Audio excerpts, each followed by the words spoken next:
Globalização e Cidadania, por Pedro Dalari.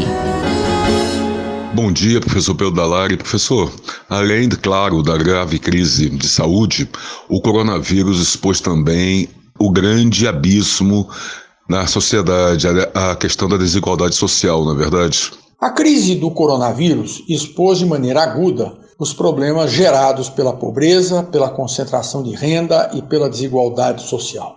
Para além de uma anomalia sob uma perspectiva moral, filosófica ou mesmo religiosa, a pobreza e a desigualdade geram enorme risco para a população mais vulnerável e, por consequência, para a população em geral. A medida mais importante defendida pela Organização Mundial da Saúde para o combate à crise do coronavírus é o isolamento social. Mas essa medida esbarra na dificuldade de sua implementação junto à população mais pobre, uma população sem renda que vive, portanto, do rendimento diário para poder se alimentar. É uma população que vive aglomerada em pequenos espaços, onde as condições de isolamento e mesmo de higiene são muito precárias. A crise, portanto, chama atenção para a necessidade de adoção de medidas de políticas públicas que minimizem esse quadro de vulnerabilidade. E uma das medidas que deve ser seriamente cogitada é a adoção da renda básica da cidadania. E o que seria exatamente isso, professor? Trata-se, conceitualmente,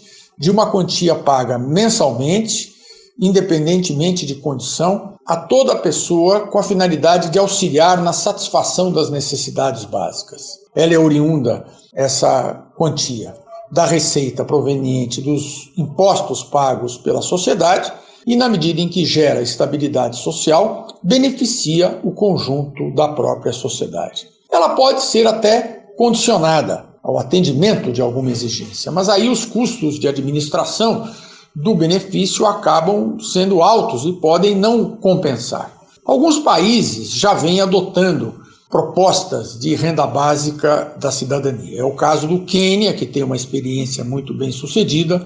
Na Suíça ela vem sendo discutida.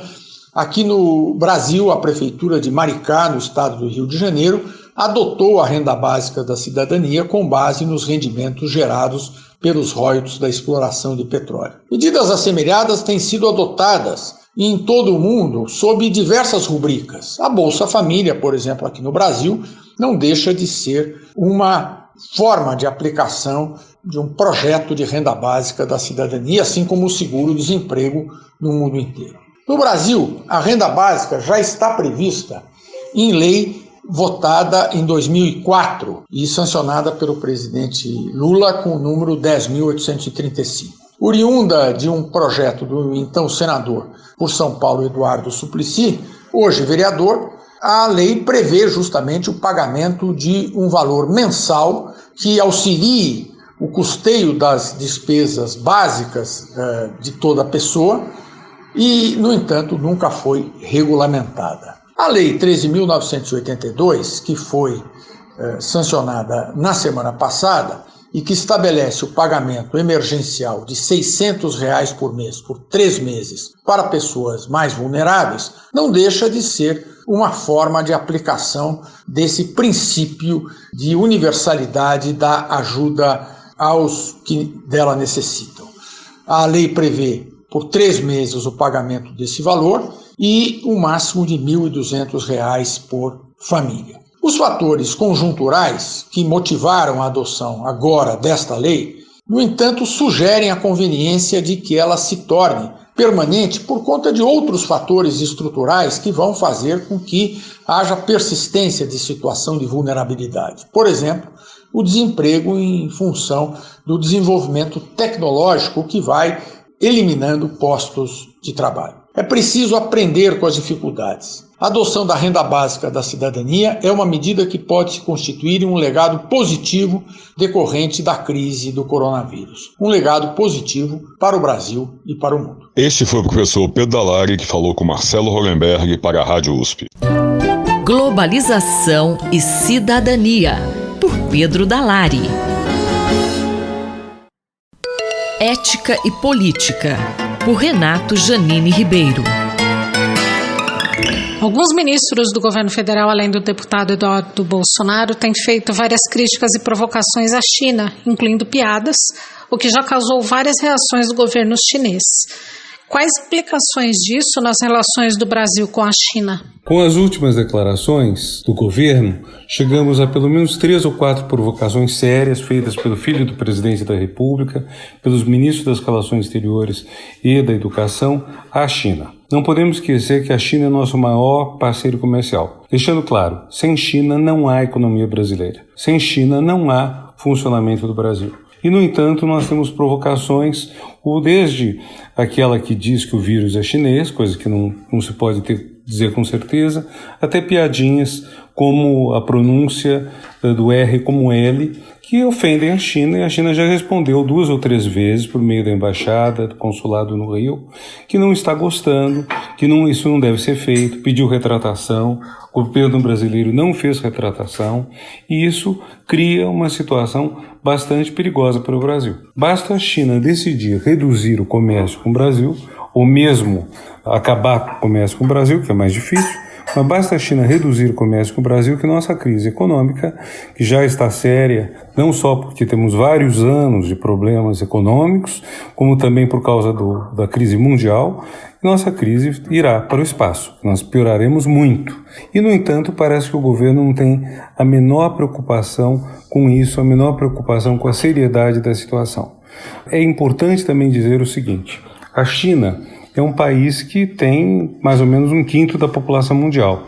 É um país que tem milhares de anos de tradição cultural. É um país que, somado à Índia, no século XVIII, respondia por mais de metade do PIB mundial. Foi a colonização inglesa, no caso da Índia, foi a invasão por vários países ocidentais, mas o Japão, no caso da China, que reduziram esses países a muito menos do que eram, mas eles estão se recuperando. A China hoje está lutando para ser o maior PIB do mundo, o que não é pouca coisa. Então a China tem um orgulho de uma história milenar, de uma cultura forte, um ressentimento de tudo que ela sofreu, com a Guerra do Ópio, com outros ataques. Bom lembrar o que foi a Guerra do Ópio. Foi a imposição pelos ingleses de que os chineses consumissem ópio. Não foi, como a gente imaginaria hoje, uma intervenção para impedir o tráfico de ópio, o uso de ópio na China. Foi o contrário, foi para obrigar os chineses a consumirem ópio. O ressentimento é muito grande. E some-se a isso que a China é um país extremamente nacionalista. Eles dão um valor muito grande à sua pátria, dão um valor muito grande ao seu país, e eles têm muita paciência. Eles não têm preocupação, por exemplo, no caso de Taiwan, que é uma província dissidente da China, não tem preocupação de que Taiwan volte à China já. Eles aceitaram perfeitamente que Macau e Hong Kong têm um sistema capitalista. O que eles não aceitam, porém, é que esses países deixem de fazer parte da China. Em outras palavras, não há controle nenhum político da China sobre Taiwan. Há um certo controle sobre Hong Kong e Macau, mas não há nenhuma pressão mais forte, porém o fundamental fazem parte da China. Isso é um orgulho muito grande. Então, quando se tenta, de alguma forma, ferir esse orgulho chinês, quando se faz piadinha apresentando o chinês como se ele falasse os R's do jeito do Cebolinha, quando se acusa a China de ser responsável pelo vírus, coisa que os chineses responderam insinuando que talvez os americanos tenham detonado isso, mas não é nem o que importa mais, quando se faz tudo isso, está se mexendo numa cicatriz exposta. Cabe algum tipo de retaliação aos ministros e ao deputado por tal comportamento? Seria bom que eles fossem, de alguma forma, alertados, advertidos. Seria bom que o Congresso repreendesse o deputado que andou falando essas bobagens. Seria bom que o presidente da República mandasse que seus ministros parassem de provocar a China à toa. Porque nós podemos pagar um preço muito caro. O Brasil tem muito mais a perder na relação com a China do que a China tem. O professor Renato Giannini Ribeiro conversou comigo, Valéria Dias, para a Rádio USP. Ética e Política, por Renato Giannini Ribeiro. Reflexão Econômica, por Luciano Nakabashi. Professor, como podemos minimizar os efeitos da pandemia no cenário econômico? Os efeitos mais diretos irão depender muito da ação do presidente, dos governadores, prefeitos nesse momento. Quanto mais rapidamente a gente conseguir sincronizar as ações, sobretudo no sentido do isolamento social, a gente vai conseguir controlar mais rapidamente e os efeitos serão menores. Então a gente tem que pensar nessa necessidade muito forte do presidente estar de fato liderando essas ações. Ele precisa parar de lançar esses sinais contraditórios, que um momento ele fala uma coisa, depois ele fala outra. Tem que conversar mais com, nesse momento, governadores e prefeitos e também com o poder legislativo e judiciário. Nesse momento a gente precisa de uma coalizão muito forte para mitigar os efeitos do coronavírus, que seria, nesse momento, através do isolamento social. Tem ideias que foram lançadas e que foram divulgadas na mídia sobre testar as pessoas em larga escala, que seria uma proposta interessante quando ela for viabilizada, né? Se a gente testasse toda a população a cada 3 semanas, por exemplo, a gente poderia ir liberando as pessoas para que elas pudessem trabalhar de forma mais segura. Mas esse teste teria que continuar, né? Sobretudo aquelas pessoas que voltarem ao trabalho e testando. Então, se tiver essa possibilidade, né, seria muito interessante. E quando a gente tiver uma vacina. Antes disso, a melhor forma é o isolamento social. Existem riscos dessa crise se prolongar? Sim. Existem os riscos que vai depender dessa coordenação do presidente. Ele tem que, de fato, estar conversando. É fundamental a conversa, saber ceder em certos momentos e perceber que os efeitos são muito maiores se a gente não controlar a disseminação do vírus na população, né? Imagina a China hoje, se o vírus não tivesse sido controlado logo de início. Eles já estão lá voltando a trabalhar, né? Voltando à atividade normal. Não vai ser inteiramente normal, porque vários países estão sendo atingidos, então reduz muito a demanda, e porque existe o risco de volta do vírus na China. A gente vê que pode, né, ocorrer, até vindo de outro país, mas eles estão conseguindo retomar a atividade. Seria muito grave o cenário lá se tivesse espalhado no país com a maior população do mundo. Esse é o primeiro ponto, né? O segundo é que a gente tem que impedir ao máximo que as empresas acabem indo à falência. Sobretudo as pequenas e médias empresas que têm mais dificuldade de capital de giro, né, de poupança, de reservas nesse momento para conseguir pagar os funcionários, para conseguir passar por esse momento de grande queda da receita. Então, se elas forem à falência, quando a economia começar a retomar, a gente vai ter menos capacidade produtiva. Perde-se muito quando as empresas vão à falência, sobretudo aquelas empresas que têm capacidade de continuar operando, mas não conseguiram por causa da queda acentuada da demanda por 2, 3, 4, 5 meses. Então, as medidas do governo para que essas empresas continuem operando, com capacidade de operar, quando a atividade começar a retomar, as pessoas começarem a voltar a trabalhar de forma mais rotineira. Então, evitar a falência dessas firmas é fundamental, né? Dar capital de giro para essas empresas, capital para que elas possam estar pagando seus funcionários, para não aumentar muito o desemprego, e que elas possam estar passando sem maiores problemas, né? Que elas consigam continuar produtiva quando a economia estiver retomando. Isso é fundamental. E o terceiro ponto é que o presidente ele pode sair enfraquecido pela postura beligerante com os diferentes níveis do executivo e com os diferentes poderes. Então isso acaba sendo muito importante, está perdendo apoio até da população, de parte da população, tem parte que continua e vai continuar apoiando. O governo ele precisa, nesse momento, não é estar preocupado com a atividade econômica de curto prazo, porque no longo prazo vai ser, no médio prazo, vai ser pior, né, se a gente tiver pessoas circulando. E o governo agora ele tem que ter medidas para garantir que as pessoas mantenham suas necessidades básicas, sobretudo as pessoas mais pobres, e que as pequenas e médias empresas continuem conseguindo manter a atividade, a capacidade, né, de gerar produto, de gerar bens e serviços quando a atividade estiver retomando. E nesse embate dele, ele tem perdido poder, ele tem perdido capacidade de coalizão, tem perdido apoio dos diferentes poderes, dos diferentes níveis do executivo, e tem perdido apoio até da população. Um governo enfraquecido após esse período vai dificultar o processo de reformas, que é fundamental para que o país entre numa rota de crescimento mais sustentável. Eu sou Gabriel Soares, conversei com o professor Luciano Nakabashi, da FEA USP Ribeirão. Reflexão Econômica, por Luciano Nakabashi. Fique de olho, por Eduardo Rocha.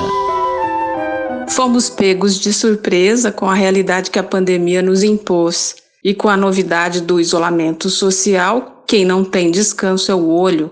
Professor, o que nos difere de outras nações em termos de isolamento social e confinamento em casa no preparo para esse desafio? Em tempos de isolamento social e confinamento pela pandemia do coronavírus, é comum que comparações com outras nações que estão também lidando com esse desafio acabem sendo feitas.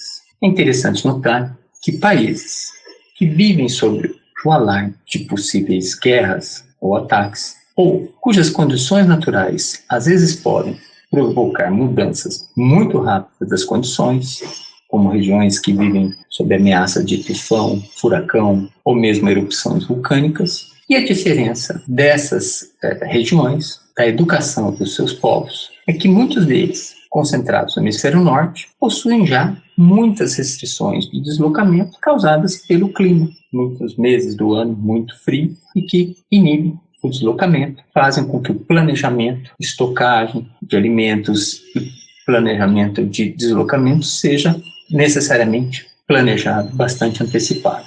Nessas regiões em que essas ameaças de guerra ou de intempéries muito fortes, o que se faz é que, como disciplina escolar, muitos possuem treinamentos para, rapidamente, procura de locais seguros, em caso de alarme, ouvir ordens de comando único e se portarem como grupo de massa, entre outras atitudes e hábitos culturais que vão se arraigando na sociedade.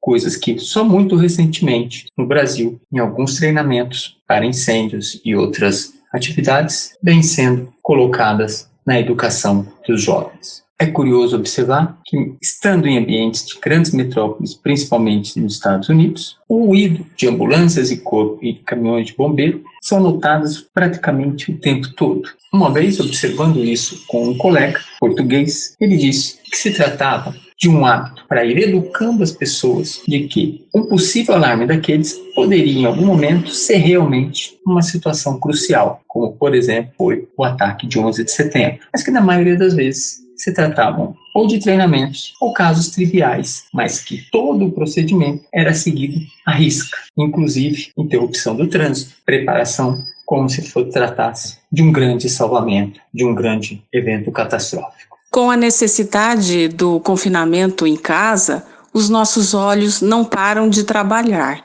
E agora?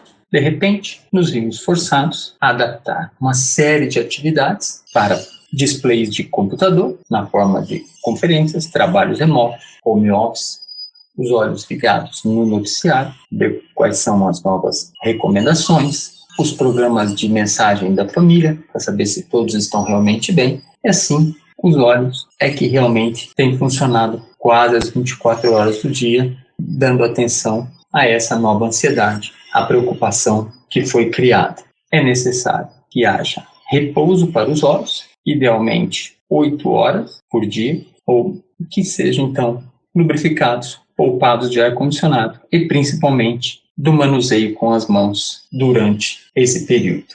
E por fim, um agradecimento, um reconhecimento a todas as pessoas, profissionais de saúde, os que estão cuidando da segurança, do provimento dos alimentos e da manutenção do bem-estar mínimo, principalmente das pessoas mais frágeis, tomando os dados da febre, fazendo orientações pessoalmente, que são pessoas que realmente merecem o nosso reconhecimento e estão fazendo diferença nessa grande crise. Para eles, então, a frase de Bertolt Brecht: pessoas que lutam um dia são bons, há outros que lutam um ano e são melhores, por muitos anos, muito bons. Mas essas pessoas que foram pegas desprevenidas e precisaram se adequar a tudo isso, muitas vezes se distanciar das suas próprias famílias, essas pessoas são imprescindíveis. Muito obrigado. Nós ouvimos o professor Eduardo Rocha, da Faculdade de Medicina de Ribeirão Preto, da USP. Rita Estela, para a Rádio USP. Fique de olho, por Eduardo Rocha. Ciência e cientistas, com Paulo Nussweig. Professor, quem foi Phil Anderson e qual a sua importância para a física? Caro Júlio, caras e caros ouvintes, no meio da pandemia do coronavírus, é difícil tratar de outros assuntos, o que leva a uma saturação de informações. Como a ciência não se resume a um único assunto, Vamos falar hoje de um excepcional físico que faleceu em 29 de março aos 96 anos, Philip Warren Anderson, laureado com o Prêmio Nobel de Física em 1977. Anderson nasceu em 13 de dezembro de 1923 em Indianápolis, nos Estados Unidos. Foi criado numa família com vários acadêmicos, incluindo o pai, que era professor de patologia de plantas na Universidade de Illinois. Ele conseguiu uma bolsa para estudar em Harvard, onde fez a graduação, e em seguida foi convocado para desenvolver antenas no Laboratório de Pesquisas Navais durante a Segunda Grande Guerra.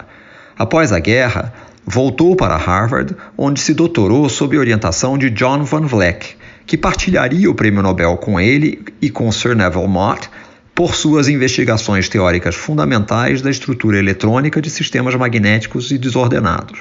Após o doutorado, Anderson trabalhou por mais de 30 anos nos laboratórios da Bell, em Nova Jersey, onde, segundo ele, encontrou uma constelação de teóricos, incluindo William Shockley, John Bardeen, Charles Kittel e vários outros.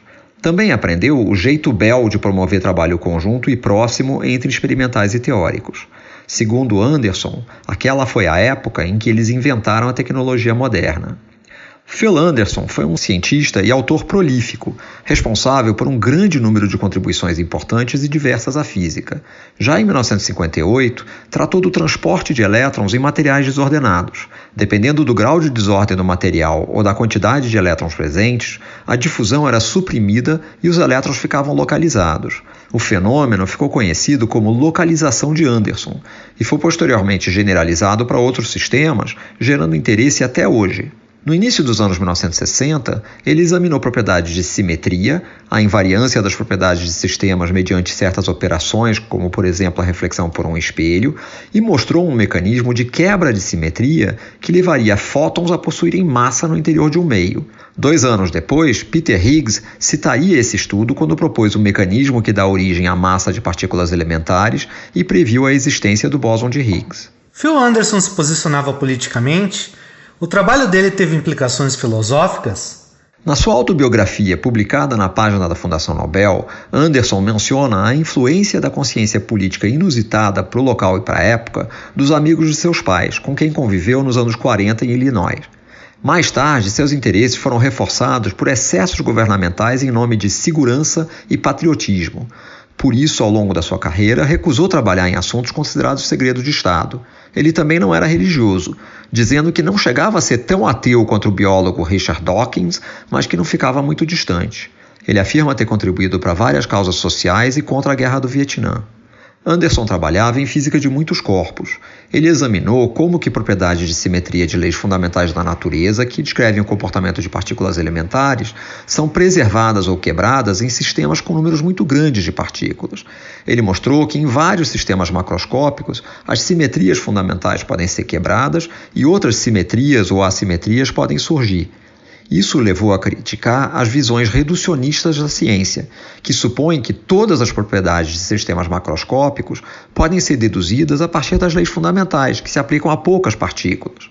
A visão reducionista levada a extremos indicaria que o conhecimento das interações fundamentais da física deveria permitir explicar sistemas complexos, incluindo sistemas vivos. Anderson apresentou as suas ideias num célebre e delicioso artigo publicado na revista Science em agosto de 1972, com o título More is Different, Mais é Diferente. Ele resume sua visão por um diálogo dos anos 1920 em Paris entre os escritores F. Scott Fitzgerald e Ernest Hemingway. Fitzgerald teria dito: "Os ricos são diferentes de nós." Hemingway respondeu: "Sim, eles têm mais dinheiro." Paulo Nussensweig falou comigo, Júlio Bernardes, para a Rádio USP. Ciência e Cientistas, com Paulo Nussensweig.